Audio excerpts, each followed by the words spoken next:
வணக்கம். மார்கழி 17 திருப்பாவை பாசுரம் 17.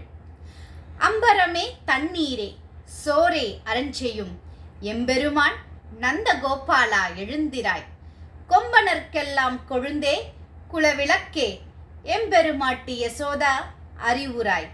அம்பரு முடரு தோங்கி உலகளந்த உம்பர் கோமானே உறங்காது எழுந்திராய்.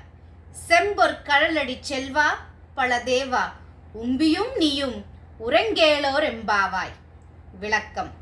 ஆடைகளையும் குளிர்ந்த நீரையும் உணவையும் பிறர் திருப்திப்படுத்தும் அளவிற்கு அள்ளிக் கொடுக்கும் எங்கள் தலைவரான நந்தகோபரே, தாங்கள் எழுந்தருள வேண்டும்.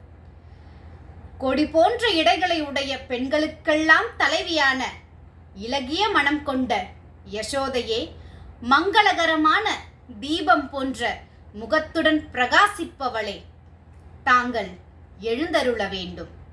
விண்ணையே கிழித்து தன் திருவடிகளால் இந்த உலகத்தையே அளந்த தேவர்களுக்கெல்லாம் தலைவனான கண்ணனே, நீ கண்விழிக்க வேண்டும்.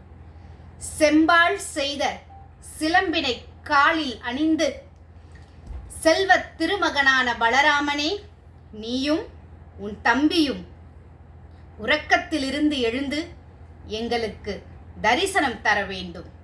நன்றி, வணக்கம். ஸ்ரீ ஆண்டாள் திருவடிகளே சரணம். இனிய புத்தாண்டு நல்வாழ்த்துக்கள். நன்றி, வணக்கம்.